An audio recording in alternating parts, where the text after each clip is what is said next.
morning, everybody. So I think, are we having a little technical? Am I on? Okay. Okay. We're going to quickly go through the slides. So the drumming this morning, because you know me, I've always got to be a little different, was our way of bringing in the elements. So we have the east, the air. No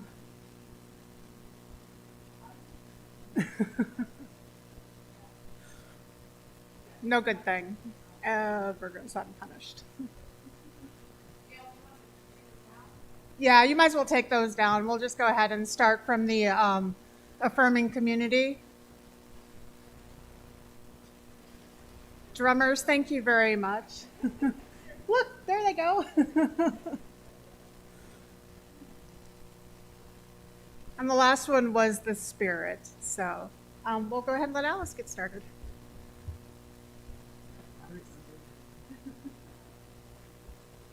Good morning.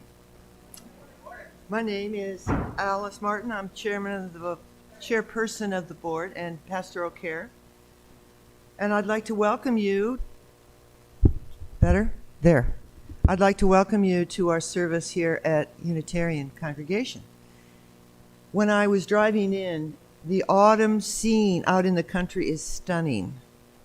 And I realized that even as we come to this place of sanctification, we have the same, it's just changes in the air. So let us celebrate that with ourselves and each other today as well. We are a pluralistic religion that draws wisdom from many sources. We welcome all people in our community of whatever age, race, class, ability, sexual orientation, gender identity, or religious background. We especially welcome those of you who are worshiping with us for the first time.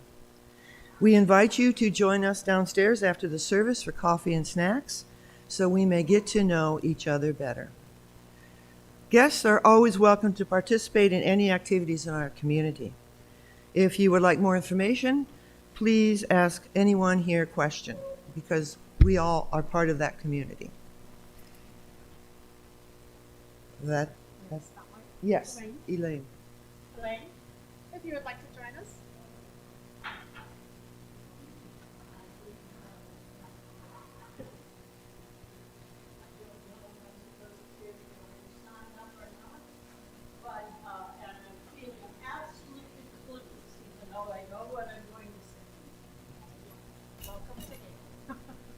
All right.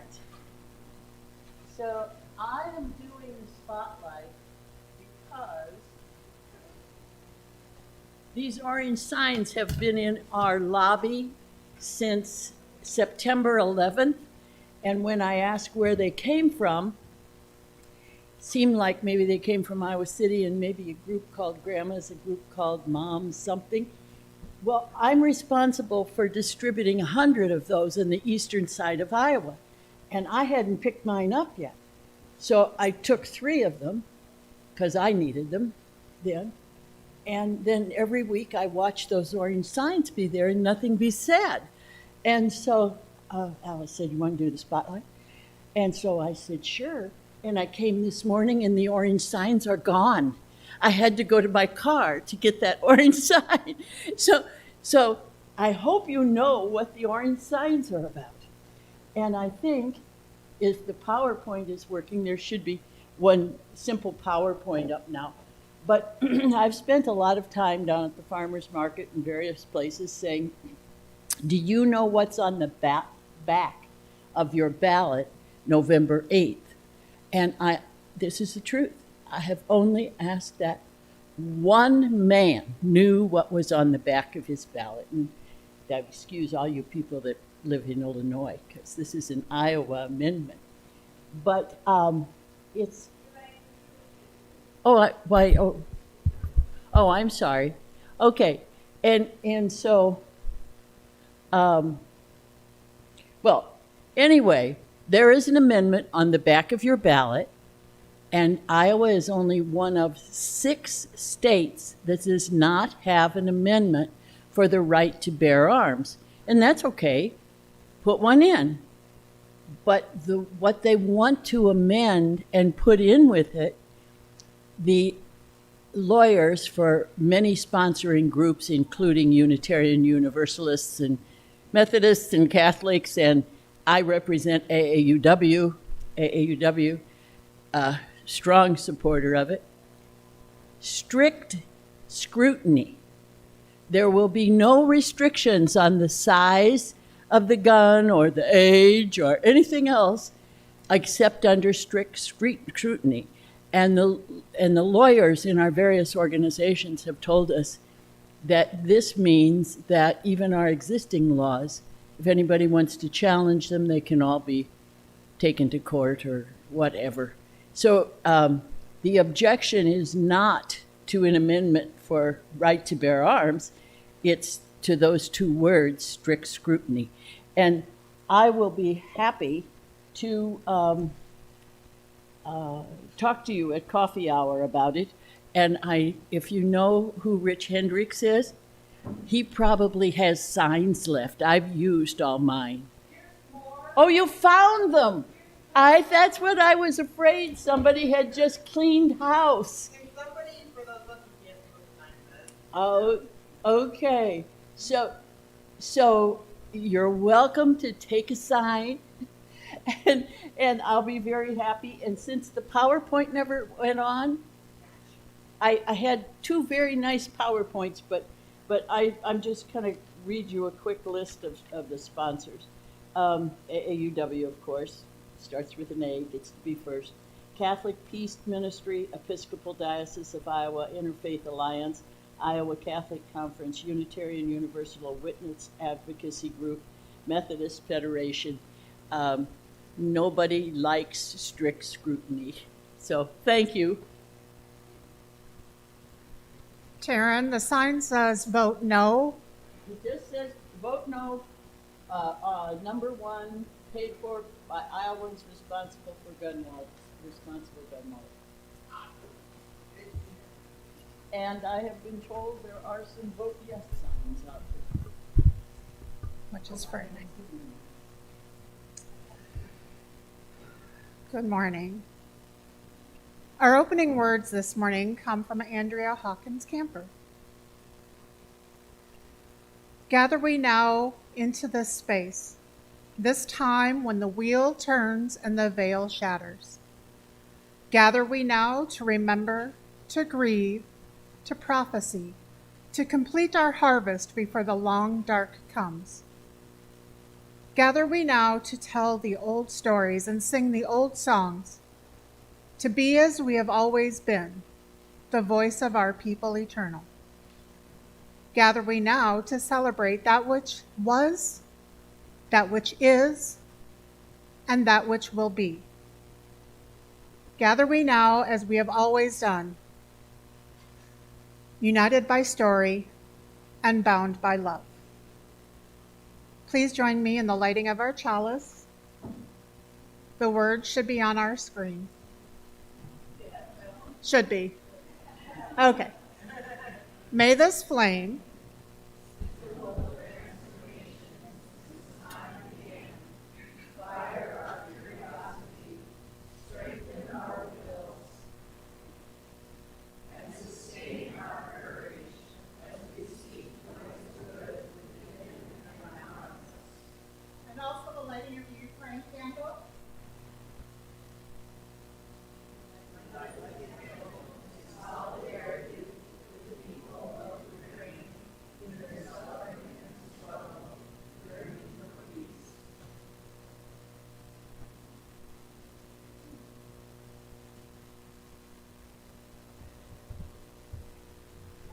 and the words for all ages.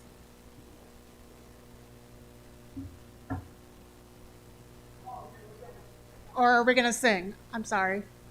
We can sing after the words for all ages. Let's do the words. They're already coming up.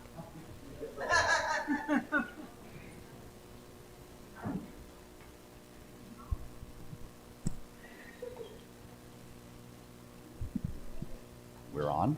Can you hear me? Are we on? No? Oh, there we go. There we go. Wow, you all are over there. Not you. Come on over, Stella. Since you're all over here, we'll do this. So, Gale last week asked me to talk about, or said she was going to talk about, the holiday Samhain. And the first thing I said was, can you spell that, please? Because I need to know. If I'm going to look something up, I need to know, right? Because honestly, I have no idea what Samhain is. But, like any good person, we all enjoy an origin story, right? So, Samhain is the MCU origin story of Halloween. Now, you all know what Halloween is, right? Because it's coming up. What are some fun things that you like to do in Halloween? Zoe? Your shirt has Halloween on it. Yep, it sure does. Stella, what do you like doing at Halloween? Dress up, costumes, yeah. Ezra? Candy from houses. Dominic? That's what you're going to say? Well, we all like candy. Deshaun? Counting how much candy we get. Yeah, that's right. One more. You have a pumpkin shirt?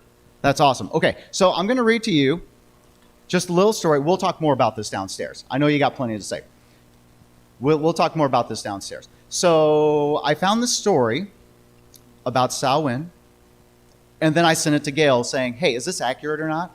Because like I said, I don't know anything about it. And she said, yes, please, read this story. And then I double-checked a few more things with Andrea back there, who's going to be talking to you teens a little bit later about this. And the story goes a little bit something like this. I'm going to take a real quick drink right now because I'm going to get it. Yes, you do have a Spider-Man shirt. And I like it. So, once upon a time, a long time ago, before there were computers, who remembers that? I remember a time before computers. TVs, cars, or even electricity. That one might be a little bit harder for some of us. There was a time when people went from place to place. Story boring you already?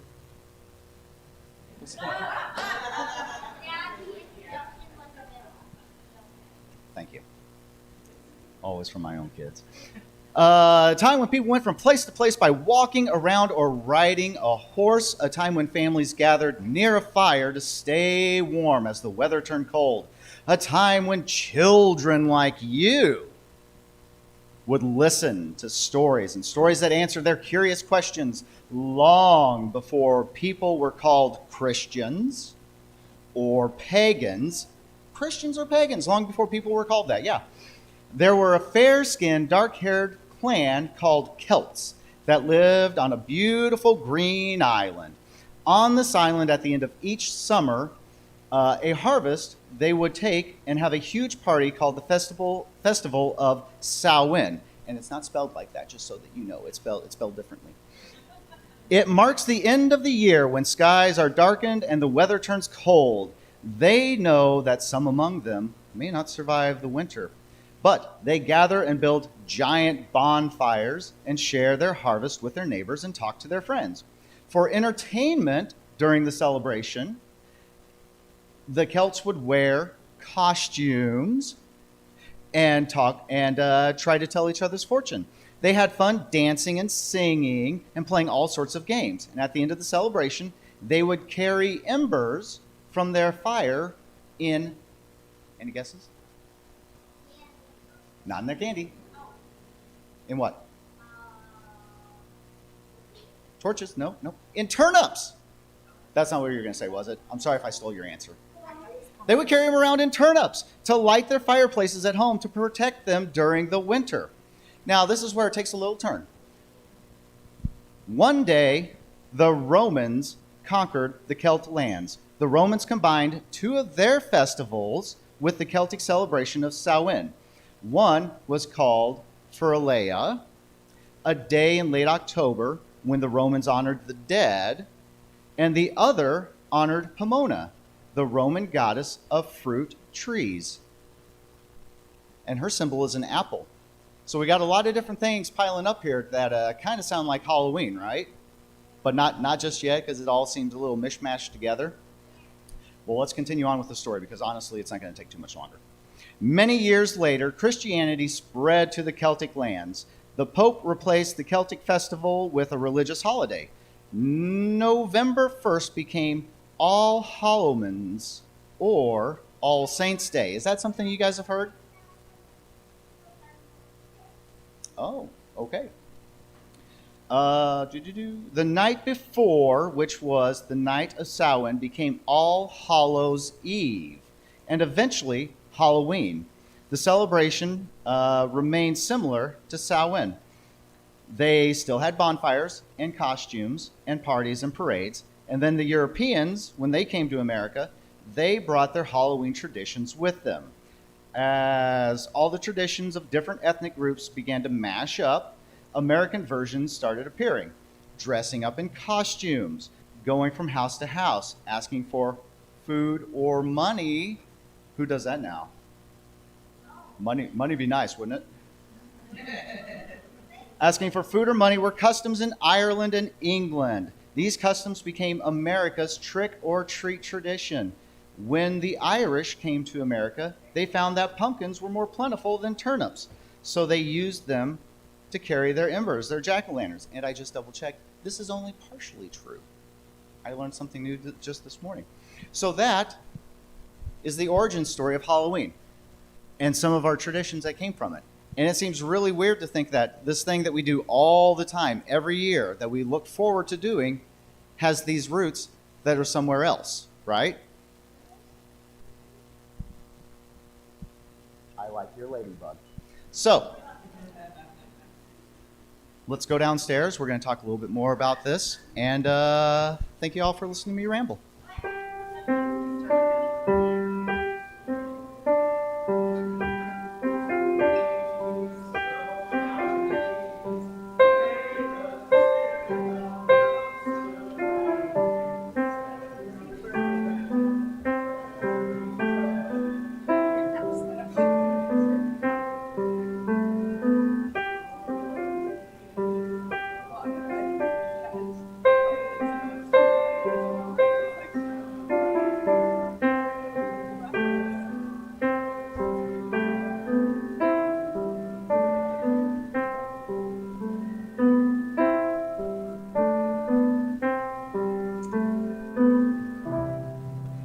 My apologies to the AV team for skipping things, but if we're ready, I'm going to kind of look at them. Are we ready for the opening hymn or do? All right, thank you, Darcy. So if you're, please rise if you're willing and or able for our opening hymn, number 347, Gather in the Spirit, is in your brown hymnal or gray hymnal, and the words are also on this screen.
Thank you.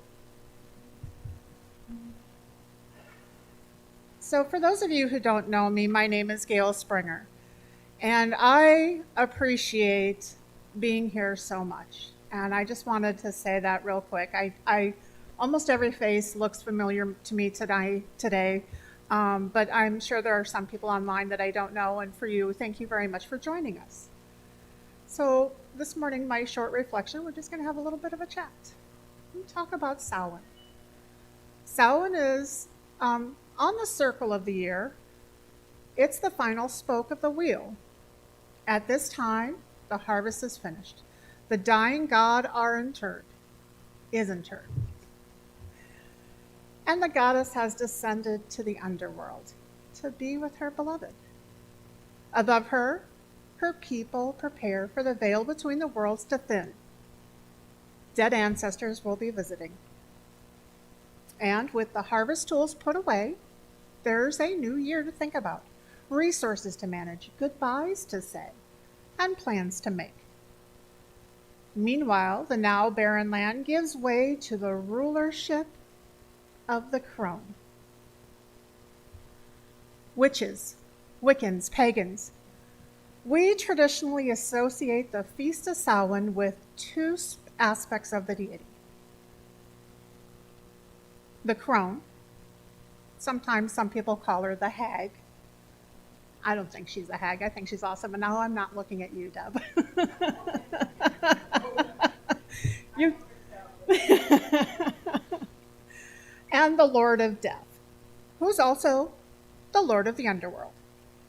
Each of these aspects of the deity signifies the process of the human aging, the succession of life and death itself. The crone and the Lord of Death represent the wisdom that comes with age. At least that's what my mom used to always say. And it also represents the mysteries of passage through to the Summerland. This is the witch's mythic place of rest and regeneration after death. Samhain is also a time to celebrate life in contrast to death, which makes it a great moment to stop and be introspective. Reflect on you and your life over the past year. Review any journals, planners, any photographs, blogs, any other notations that you have created during the past year. Consider how you have grown, your accomplishments, your challenges, adventures, travels, and anything that you have learned. It is a good time to meditate. You can journal about your year in review, your meditation, and your reflections. This is also a perfect opportunity to release old grudges and feuds, especially with anything associated with your past. So, one way for you to celebrate and to maybe release is to join us in our weekly offering. I learned how to do that from Jay. Our weekly offering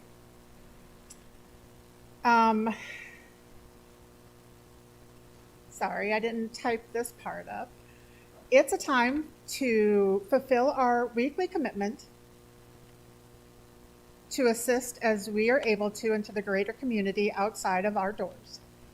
As we live our values in the world, we ask all who join with us today to align with your financial commitments with our values. This month, we are sharing the plate with, I believe it's the LGBTQA. Okay, thank you. I did not know. So please be as generous as you can.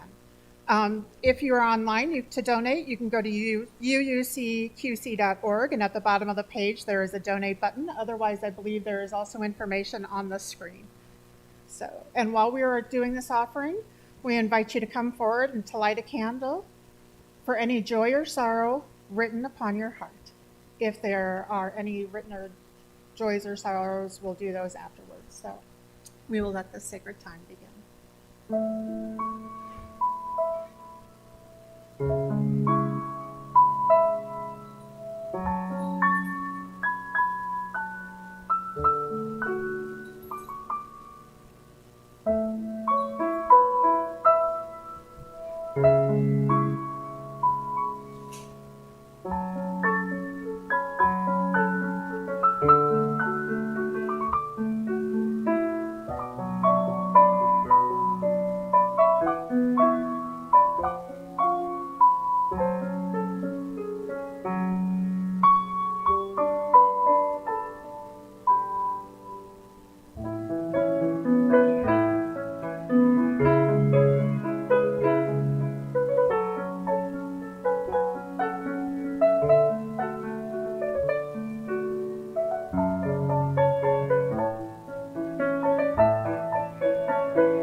Guess what? I forgot the Joys and Sorrows book. Could somebody get it from back there? Thank you, Molly. Oh, Brian.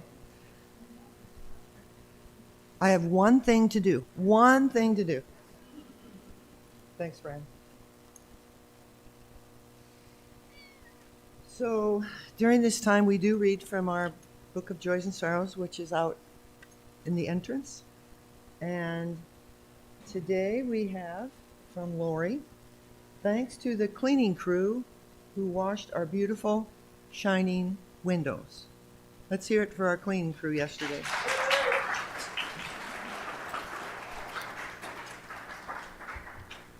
The downside to that is Molly and I were walking up to the door of the sanctuary, and it was so bright we couldn't see each other. So you guys did a great job. Is anybody up on YouTube that has a chat that might have a joy and sorrow? I see Taryn looking.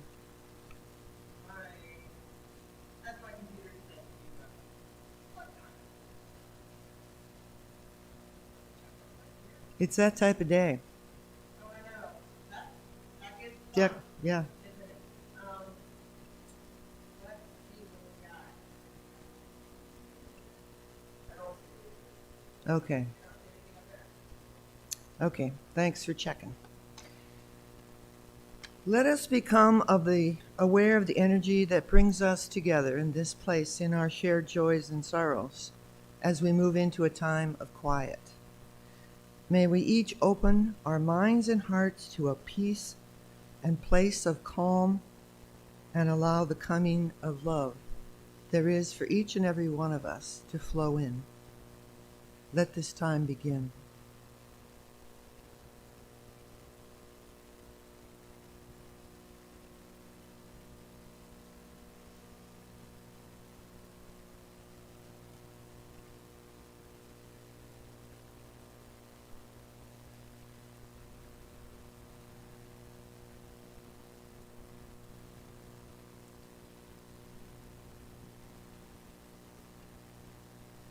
As we return to this place, if anyone needs support, please contact the church office or our pastoral care team.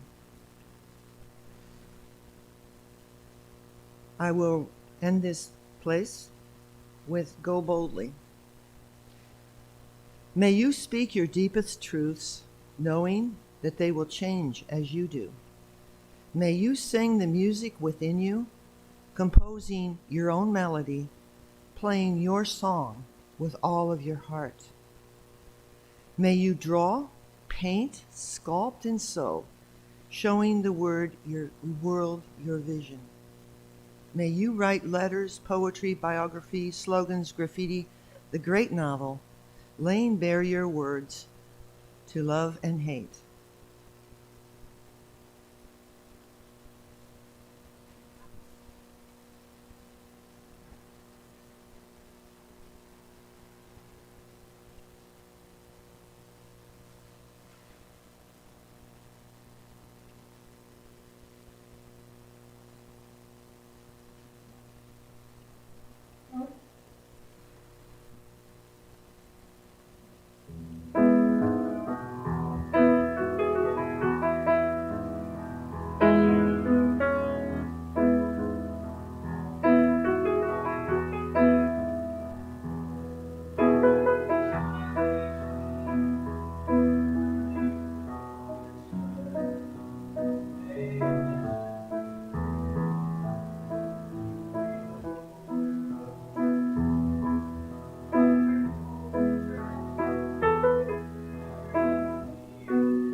Thank you so much, Taryn. That was beautiful.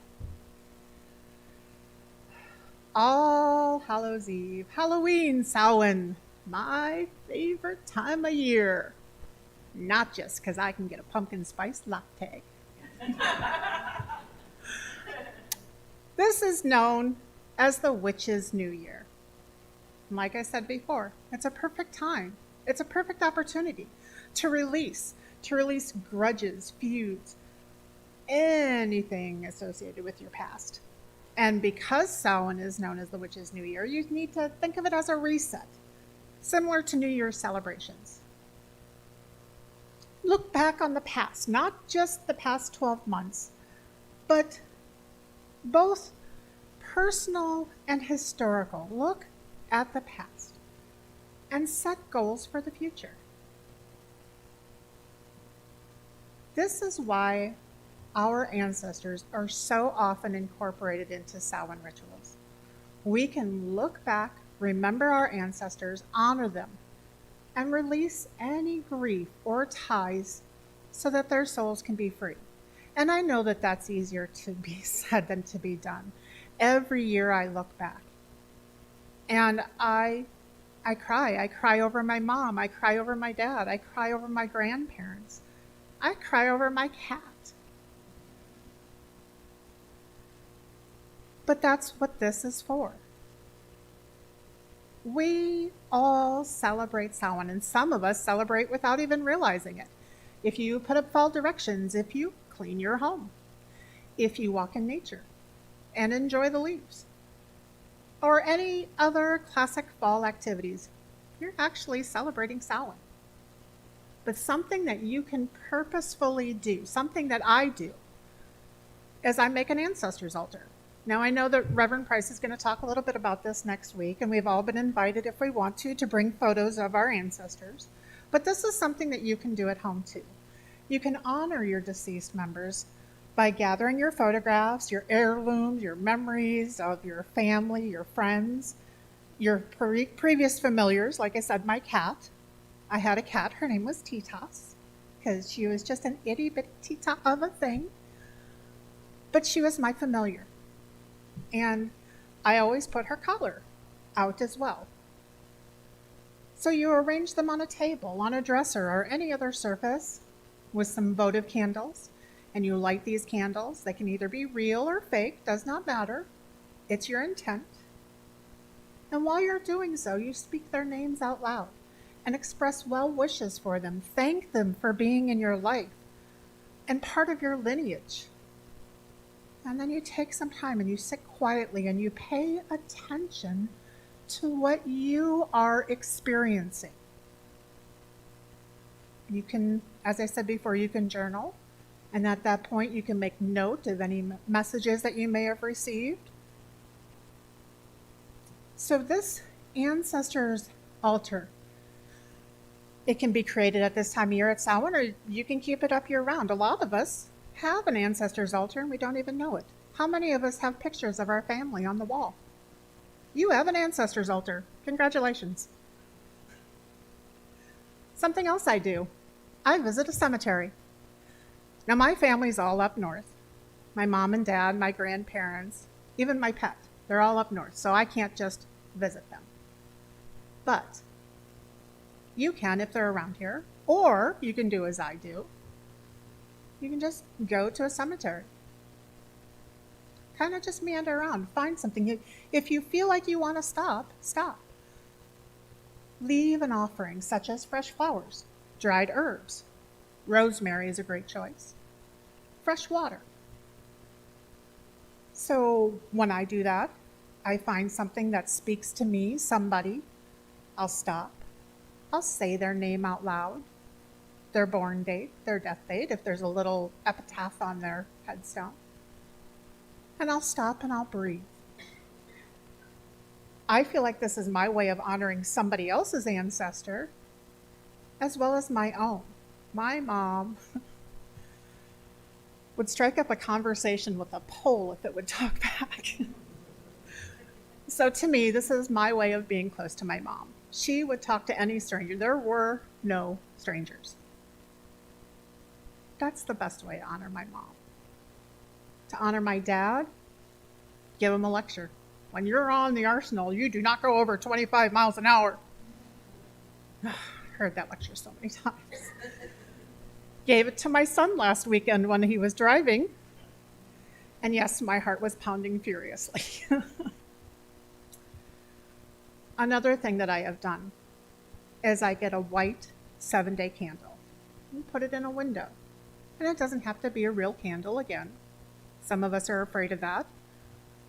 But you put it in the window to help guide the dead to the spirit world. You light this candle, turn it on, whatever, and some words that I have spoken. O little flame that burns so bright, be a beacon on this night. Light a path for all the dead, that they may see now what's ahead. And lead them to the summer land and shine until Pan takes their hands. And with your light, please bring them peace, that they may rest with sleep and sleep with ease. Sorry, that one gets me. So, as Ken talked about before, turnips in Ireland. Folks used to carve turnips for lights, but they also used to carve them with scary faces and set candles in order to frighten away Jack, who was apparently a man who was not getting into heaven and supposedly roamed the earth as a ghost. So I'm sure you all know where I'm going with this one. We carve pumpkins now instead of turnips. But that superstition remains the same for some people. Trick-or-treating. Now, okay, a lot of us are a little bit old for trick-or-treating. Or are we? I'd give you candy if you came to my door.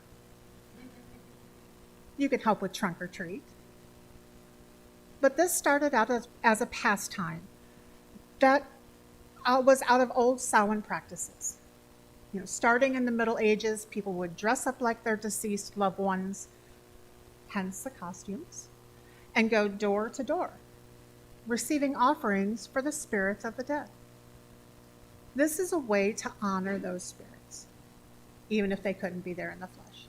So however you choose to enjoy this All Hallows Eve, Halloween, Samhain, be safe, enjoy all that candy.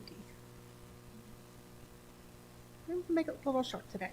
So, if you would like to rise in body and or spirit, we'll sing our closing hymn, which is number 1024. When the spirit says do, we're going to do, and we're going to, what else, Terrence? Sing, laugh, do? So, we're going to go through it 4 times.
I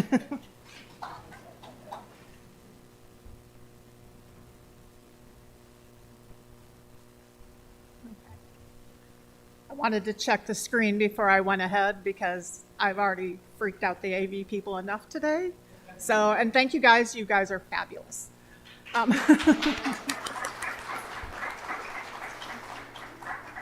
My closing words do come from Andrea Hawkins Camper again. Our ancestors hold our future. Will we listen? Will we learn? As the proverb states, when sleeping humanity awakes, mountains are moved. Let the dreams of our ancestors be ours, the work we do. And let our legacy be the moving of impossible mountains. So mote it be, and blessed be to all of you. Please join me in the extinguishing of our chalice.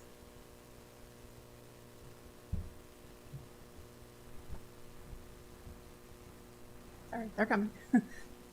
As we extinguish.